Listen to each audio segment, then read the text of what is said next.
Hello students, welcome back to my YouTube channel. मैं शीतल शाहू और आज मैं प्रेजेंट हूँ जर्नल के वीडियो नंबर 5 के साथ। और आज मैं जर्नल के टॉपिक में कुछ स्पेसिफिक ट्रांजैक्शंस की एंट्रीज़ को डिस्कस करने जा रहा हूँ। ठीक है, accounting entries for some specific transactions. तो आइए फटाफट हम कुछ स्पेसिफिक ट्रांजैक्शंस के जर्नल्स को डिस्कस करते हैं। इसमें सबसे पहला है बैड डेट्स।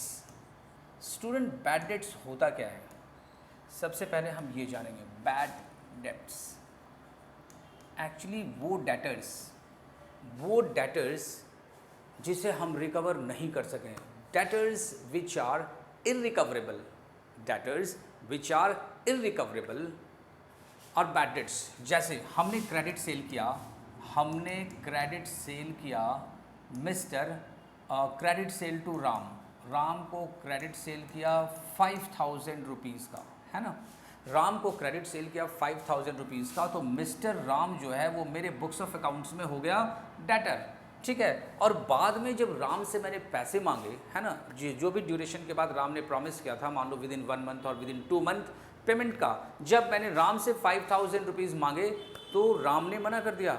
राम जो है वो पेमेंट नहीं किया। रीजन चाहे जो भी हो सकता है मिस्टर राम फाइनेंशियल क्राइसिस को फेस कर रहा हो सकता है मिस्टर राम उसका बिजनेस फिनिश हो गया हो, बिजनेस नहीं चल रहा हो, या फिर वो इंसॉल्वेंट हो गया हो, जो भी हो। ठीक है, राम ने मुझे पैसे नहीं दिए। और नॉन पेमेंट की सिचुएशन में जब एक डेटर हमें पेमेंट नहीं करता तो उस सिचुएशन में वो होता है बैड डेट्स। ठीक है, और इस तरह से बैड डेट्स की जो एंट्री होती है वो होती है बैड डेट्स अकाउंट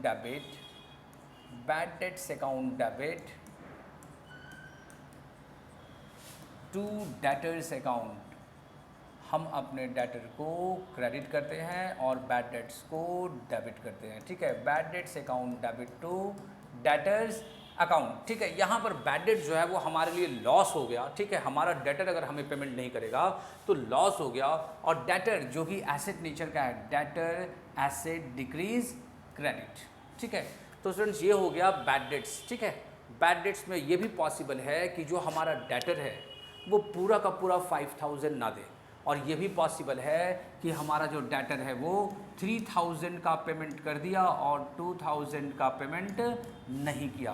तो जो जितने का पेमेंट नहीं करेगा उतने से ही बैड डेट्स होगा।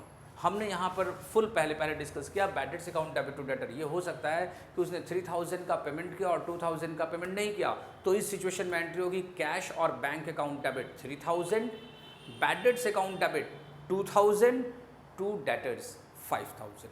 ठीक है, तो ये हो गया हमारा बैड डेट्स का एंट्री। इसके बाद फिर हम देखते हैं बैड डेट्स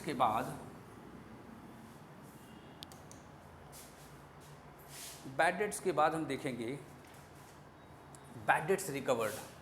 सेकेंड एंट्री,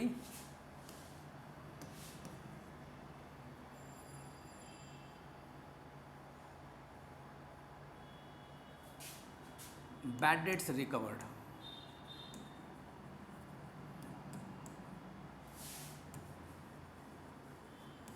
ये बैड डेट्स रिकवर्ड जो है ना, ये रेवेन्यू नेचर का होता है। एक्चुअली कोई डेटर जैसे मिस्टर राम है ना, मिस्टर राम जो है मैंने उसको 5,000 का क्रेडिट सेल किया, मिस्टर राम को 5,000 का क्रेडिट सेल किया। प्रीवियस ईयर में उसने पेमेंट नहीं किया, तो उसके लिए हमने क्या किया था, bad debts account debit to debtor, उसको बैड डेट्स मान लिया और ये समझ लिया कि उसने पेमेंट नहीं किया, बैड डेट्स हमारा लॉस हो गया है। लेकिन सपोज नेक्स्ट अकाउंटिंग ईयर में या फिर उसके नेक्स्ट अकाउंटिंग ईयर में मान लो राम के पास पैसे आ गए और राम जो है अब मुझे पैसे देना चाह रहा है ना, तो मैं इस सिचुएशन में क्या लिखूंगा, इस सिचुएशन में मैं ये देखूंगा कि हमारा जो बैड डेट्स है, ठीक है, वो क्या हो गया, रिकवर हो गया, है ना, हमारा बैड डेट्स रिकवर हो गया। तो बैड डेट्स जब रिकवर हो गया तो उस सिचुएशन में हमारी जो एंट्री होगी हम लिखेंगे कैश, या तो डेटर हमारा कैश में पेमेंट करेगा या फिर बैंक में, तो कैश और bank account debit to bad debts recovered account, bad debts recovered account. ठीक है, ये हो गया हमारा दूसरी एंट्री। अगर प्रीवियस के ईयर्स में हमारा बैड डेट्स हो चुका है तो हम क्या करने वाले हैं, इस बार उस बैड डेट्स को रिकवरी हो गई है तो हम उसकी एंट्री लगा देंगे, है ना, बैड डेट्स रिकवर्ड के नाम से। ये हमारा सेकंड बिजनेस ट्रांजैक्शन कंप्लीट हो गया, ठीक है। इसके बाद फिर थर्ड बिजनेस ट्रांजैक्शन हम डिस्कस करने वाले हैं, goods given as charity. Third, number 3 आप नोट करते चलोगे। नंबर 3, गुड्स गिवन एज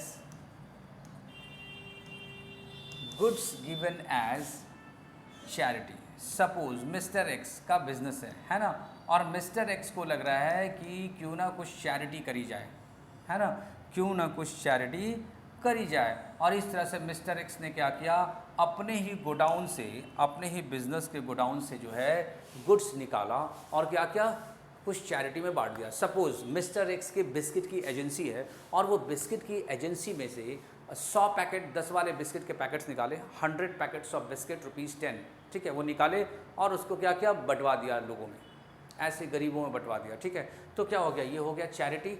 लेकिन इस चैरिटी के चक्कर में वो पैसे तो कमाया नहीं, है ना, पैसे तो कमाए नहीं, क्योंकि पैसे वो ले नहीं सकता। ये वहाँ पर क्या है, वो पैसे ना कमाकर सेल्फ सेटिस्फैक्शन को अर्न कर रहा है, ठीक है, अपने सेल्फ सेटिस्फैक्शन को वो यहाँ पर अर्न कर रहा है। तो उसने क्या किया, गुड्स निकाला गोडाउन से और चैरिटी में बांट दिया। तो यहाँ पर हम जो एंट्री करने वाले हैं, एंट्री होगी चैरिटी। या तो चैरिटी अकाउंट मेंटेन कर लो या फिर goods given as charity account maintain कर लो, ठीक है, जो भी मेंटेन करना हो आप कर सकते हो। हमने मेंटेन किया charity account debit to purchases account. Actually हुआ क्या, हुआ ये कि मिस्टर एक्स ने चैरिटी के लिए अपने गोडाउन से गुड्स निकाला। अब गोडाउन से गुड्स निकाला तो हमने जब परचेज करके लाया था, गोडाउन में रखा था, तो उस समय परचेज अकाउंट डेबिट हुआ था, परचेज को हमने उस समय डेबिट किया था। लेकिन जब हम गुड्स निकाल कर क्रेडिट में बांटेंगे, है ना, ऐसे ही दे दिया, पैसे आए ही नहीं, तो क्या हो गया, charity account debit to purchase. इस सिचुएशन में हमारा जो परचेज है वो हमने क्या किया, डिक्रीज कर दिया, ठीक है। नेक्स्ट, अगला है हमारा goods given as free sample. Suppose mister X की बिस्किट की एजेंसी है, goods given as free sample, goods given as free sample. क्या किया हमने, फ्री सैंपल के तौर पे हमने अपने गुड्स को डिस्ट्रीब्यूट किया। मिस्टर एक्स का बिजनेस है, बिस्किट एजेंसी है मिस्टर एक्स की, और मिस्टर एक्स देख रहा है कि इसके सेल में जो है वो गिरावट आ रही है। फटाफट मिस्टर एक्स ने क्या किया, 100-200 पैकेट निकाले बिस्किट के, है ना, 10-10 वाले या 5-5 वाले बिस्किट निकाले और अपने एरिया में फ्री में बंटवा दिया। इससे क्या हो गया, फ्री में बंटवाने का मतलब है कि मिस्टर एक्स ने अपने बिस्किट का क्या किया, एडवर्टीजमेंट किया, और एडवर्टीजमेंट करने की वजह से क्या हो गया, उसका फिर से सेल ग्रो हो सकता है, ठीक है। तो यहाँ पर हम जो लिख सकते हैं, या तो आप मेंटेन करो free sample account debit, goods distributed as free sample, या तो फ्री सैंपल मेंटेन कर लो, फ्री सैंपल अकाउंट, या फिर लिख लो एडवर्टीजमेंट अकाउंट। हमने एडवर्टाइज किया ना, तो advertisement account debit to purchase account. यहाँ पर भी क्या हुआ, गोडाउन से गुड्स हमने निकाला और फ्री में लोगों को बांट दिया, पैसे तो आए ही नहीं, और जब पैसे नहीं आए तो हमने परचेज को क्रेडिट कर दिया। और चाहे वो चैरिटी में बांटा हो या फिर goods given as free sample बांटा हो, जो ओनर है, जो बिजनेसमैन है, जब भी गुड्स को बांटेगा वो किस पर बांटेगा, वो बांटेगा कॉस्ट प्राइस पर, ठीक है, सेल्स प्राइस पर नहीं, बल्कि कॉस्ट प्राइस पर गुड्स को वो गोडाउन से निकाल कर डिस्ट्रीब्यूट करेगा, ठीक है, और इस तरह से परचेजेस कम हो गया, ठीक है। तो goods given as free sample ये हो गया। हम अगला देखते हैं, next number 5, loss of stock by theft और फायर। या तो चोरी हो गया या फिर आग लग गया। जो हमारा गोडाउन में गुड्स है, या तो या तो गोडाउन का गुड्स जो स्टॉक है वो या तो चोरी होगा या फिर वो क्या होगा, उसमें आग लग जाएगा, ठीक है। तो loss of stock by theft और फायर, और इस सिचुएशन में हम एंट्री क्या लगाएंगे, इस सिचुएशन में हमारी एंट्री होगी loss of goods, loss of stock by theft और fire account debit, loss of stock by theft और fire account debit to purchases account. यहाँ पर भी हमारा परचेजेज जो है वो कम हो गया, ठीक है। तो loss of stock by theft और fire account debit to purchases account, ठीक है। अगर इफ़ गुड्स आर इंश्योर्ड, अगर हमने गुड्स को इंश्योर कर रखा है, ठीक है, इफ़ गुड्स आर इंश्योर्ड, और अगर हमने गुड्स इंश्योर्ड कर रखा है और हमने क्लेम किया, इफ़ गुड्स इंश्योर्ड, तो इस सिचुएशन में, क्लेम करने के सिचुएशन में क्या होगा,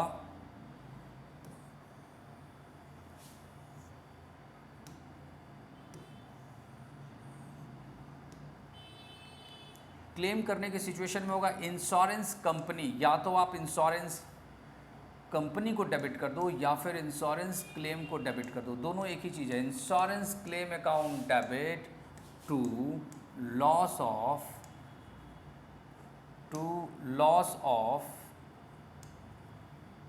स्टॉक बाय थेफ्ट और फायर अकाउंट, ठीक है। ये क्या हो गया, हमने जैसे ही क्लेम किया, हमने इंश्योरेंस कंपनी को या फिर इंश्योरेंस क्लेम को डेबिट किया as an asset. Insurance claim account debit to loss of stock by theft और फायर, ठीक है। सपोज मान लो 10,000 का हमारा लॉस हुआ था, ठीक है। सपोज 10,000 का हमारा लॉस हुआ था और हमने 10,000 का क्लेम डाल दिया, ठीक है। तो 10,000 का क्लेम डाल दिया तो 10,000 हमें मिल जाएगा, ठीक।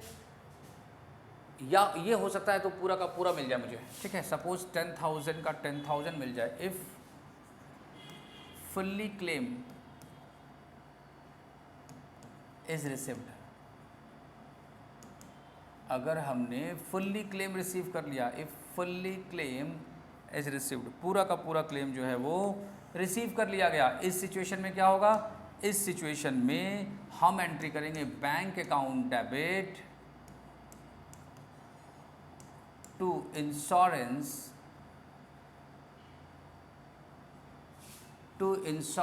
क्लेम अकाउंट पूरा। सपोज अगर 10,000 का है और 10 का 10 रिकवरी हो गया तो हम क्या करेंगे, 10,000 रुपये रिकॉर्ड कर देंगे यहाँ bank account debit 10,000 to insurance claim account 10,000 rupees.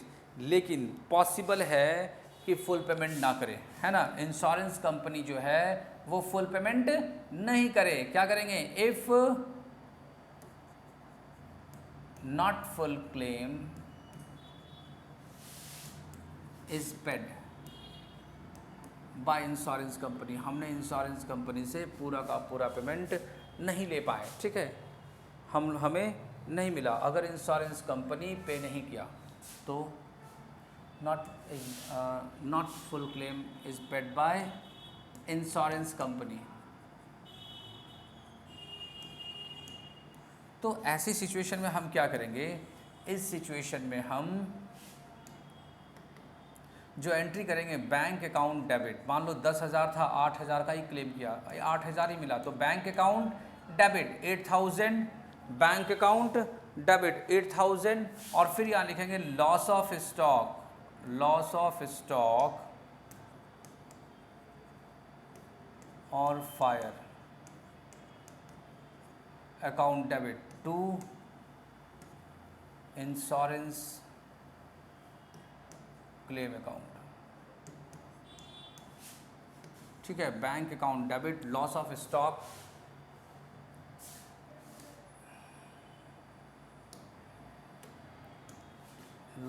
Stock by fire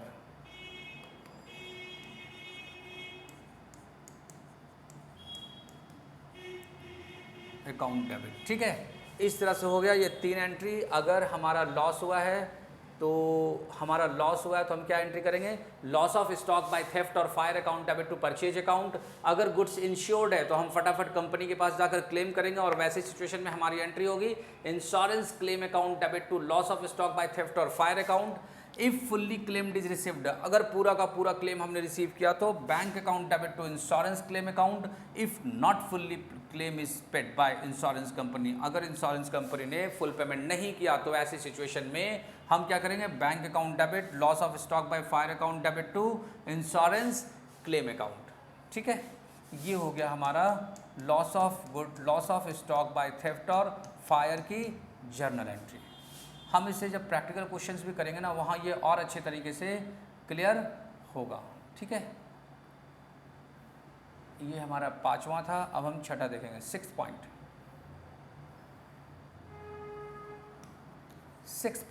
6 point में कह रहा है ड्राइंग्स। 6 पॉइंट्स में देखेंगे ड्राइंग्स। स्टूडेंट ध्यान देना, ड्राइंग्स जो है ये 2 तरह का होता है, ड्राइंग्स इन कैश और ड्राइंग्स इन काइंड। ठीक है, ड्राइंग्स इन कैश और ड्राइंग्स इन काइंड। मान लो मिस्टर ए, पहले हम देखते हैं ए पार्ट में in cash. Suppose mister X, Y and Z, mister X, mister Y and mister Z, 3 partners are involve partnership form, और एक्स को require है कुछ पैसों की पर्सनल यूज़ के लिए, और एक्स जो है वो अपने फ्रेंड से या रिलेटिव से या नेबर से कलेक्ट नहीं कर पा रहा। तो मिस्टर एक्स ने क्या किया, अपने बिजनेस में से ही 5,000 रुपये निकाल लिए। क्या किया, मिस्टर एक्स ने क्या किया, अपने बिजनेस में से ही 5,000 रुपये कैश निकाल लिया, और अपने इमरजेंसी के टाइम में उन जो खर्चे जो रिक्वायरमेंट थी 5,000 की, वो कंपनी जो फर्म से उसने क्या किया, बिजनेस से उसने पूरा कर दिया। अब इस सिचुएशन में उसने ड्राइंग्स की इन कैश, और इसकी एंट्री होगी drawings account debit, drawings account debit to cash account. ठीक है, और अगर बी पार्ट है इन काइंड, इन काइंड का मतलब कि कपड़े की दुकान है और गेस्ट आए, तो उसने क्या किया, गोडाउन से 10 सेट निकाल लिया और अपने गेस्ट को गिफ्ट कर दिया। तो गेस्ट तो ओनर का, जो बिजनेसमैन है उसका पर्सनल लोग है वो, है ना, बिजनेस से खर्चे तो है नहीं उनको कपड़े देना, लेकिन इन्होंने क्या किया, ओनर ने क्या किया, बिजनेस में से, गोडाउन में से कपड़े निकाले और अपने रिलेटिव्स को गिफ्ट कर दिया। ठीक है, अपने रिलेटिव्स को गिफ्ट कर दिया, और इस तरह से क्या हो गया, फिर इस तरह से उसने ड्राइंग की इन काइंड, और इसकी एंट्री होगी drawings account debit to purchase account.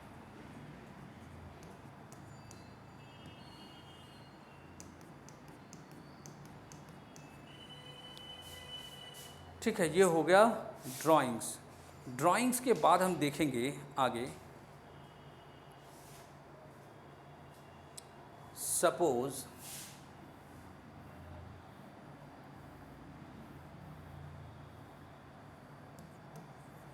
हमें लगानी है क्लोजिंग स्टॉक की एंट्री। हमें क्या लगानी है, क्लोजिंग स्टॉक की एंट्री। क्लोजिंग स्टॉक क्या होता है, तो end of the accounting year जितना स्टॉक बच चुका रहता है, जो सेल नहीं होता, उसे हम कहते हैं क्लोजिंग स्टॉक। क्लोजिंग स्टॉक हमेशा ही हम कैलकुलेट करते हैं end of the accounting year में, मीन्स 31 मार्च को। और क्लोजिंग स्टॉक की एंट्री क्या होगी, इसकी एंट्री होगी closing stock account debit, closing stock account debit, closing stock account debit to trading account, to trading account. ठीक है, तो ये हो गया हमारा जर्नल एंट्री क्लोजिंग स्टॉक का। ठीक है, क्लोजिंग स्टॉक का जर्नल एंट्री हो गया हमारा। इसके बाद फिर हम आगे बढ़ेंगे। ठीक है,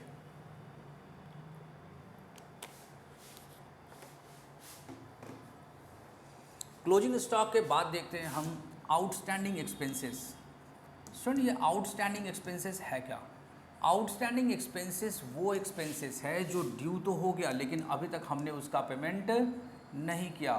those expenses which are due, those expenses which are due but payment is not made are called outstanding expenses. जैसे जैसे हो गया ये outstanding salary, salary which are due to staff but payment is not made. अभी तक हमने payment नहीं किया प्रीवियस मंथ की सैलरी को, तो ये क्या हो गया, आउटस्टैंडिंग सैलरी हो गया, आउटस्टैंडिंग एक्सपेंसेस हो गया। ठीक है, सपोज हम क्या करते हैं, आउटस्टैंडिंग मान लो सैलरी है। ठीक है, सपोज मेरे स्टाफ की सैलरी है टोटल 50,000 रुपीज़। हमने क्या किया, 40,000 का पेमेंट कर दिया, है ना, लेकिन 10,000 का जो है वो अभी तक पेमेंट नहीं किया, और ऐसी सिचुएशन में क्या होगा, ये जो 10,000 है ये हो गया आउटस्टैंडिंग सैलरी, ये हो गया आउटस्टैंडिंग सैलरी, है तो एक्सपेंस जो ड्यू हो चुका है लेकिन हम इसका पेमेंट नहीं कर रहे हैं, है ना। और यहाँ पर क्या है, आउटस्टैंडिंग एक्सपेंसेस की जो एंट्री लगेगी, मैं सैलरी लगा कर लग दे रहा हूँ, ठीक है।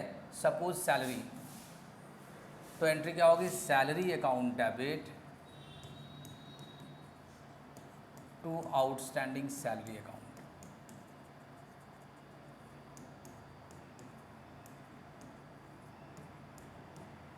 Salary account debit to outstanding salary account, ठीक है। 9th देखते हैं। अगला ट्रांजैक्शन है हमारा आउटस्टैंडिंग एक्सपेंसेस के बाद prepaid expenses. Prepaid expenses are those expenses which are not due but payment is made in advance. जैसे आप क्या करते हो, अपना मोबाइल फ़ोन चार्ज करते हो, प्रीपेड रिचार्ज करवाते हो, ये क्या है, दरअसल प्रीपेड रिचार्ज करवाना फ़ोन को प्रीपेड एक्सपेंस है। और प्रीपेड एक्सपेंस जो होता है ना वो एसेट नेचर का होता है, ठीक है। क्या होता है, ये एसेट नेचर का होता है। और इस तरह से जो हम एंट्री यहाँ करेंगे होगा prepaid expense account debit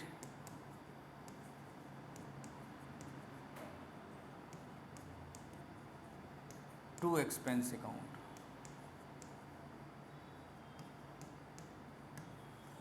prepaid expense account debit to expense account. इसके बाद हम बात करते हैं नेक्स्ट एंट्री का, हम बात करेंगे इसके बाद नेक्स्ट एंट्री का, और जो नेक्स्ट एंट्री है वो है डेप्रिशिएशन। डेप्रिशिएशन क्या होता है, डेप्रिशिएशन होता है reduction in the fixed tangible assets due to usage, passes of time, wear and tier.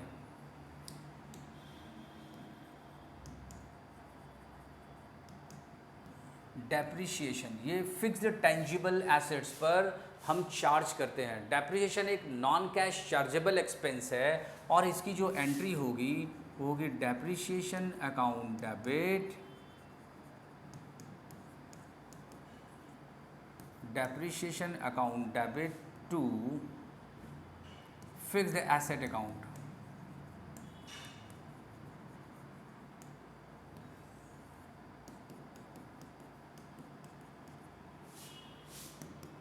ठीक है, depreciation account debit to fixed tangible fixed assets account.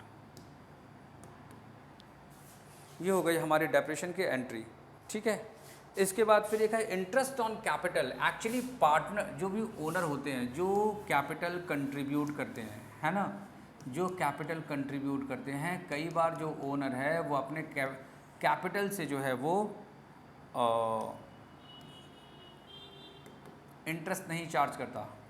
और कुछ ओनर ऐसे भी होते हैं बिजनेसमैन जो अपने ही कंट्रीब्यूटेड कैपिटल पर इंटरेस्ट चार्ज करता है, ठीक है। तो यहाँ पर हम क्या देख रहे हैं, यहाँ पर हम देख रहे हैं एक एंट्री हम लगाएंगे interest on capital account debit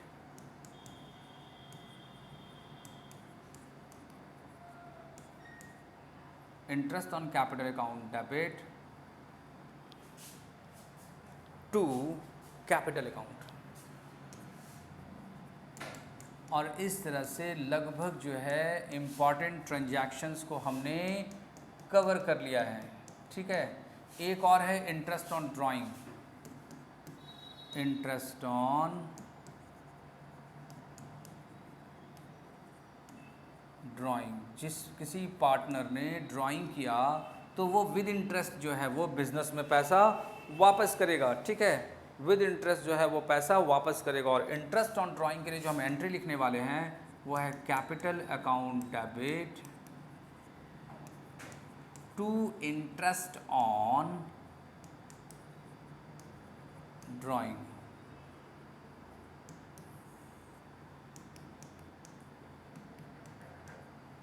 ठीक है। और इस तरह से सारे स्पेसिफिक एंट्रीज हमने कवर कर लिए हैं। अब तो स्टूडेंट आज का वीडियो मेरा यहीं तक रहेगा, ठीक है। हमने सारे इंपॉर्टेंट स्पेसिफिक ट्रांजैक्शंस को डिस्कस किया, ठीक है। हम मिलते हैं नेक्स्ट वीडियो में कुछ प्रैक्टिकल क्वेश्चंस के साथ, ठीक है। तब तक के लिए थैंक यू।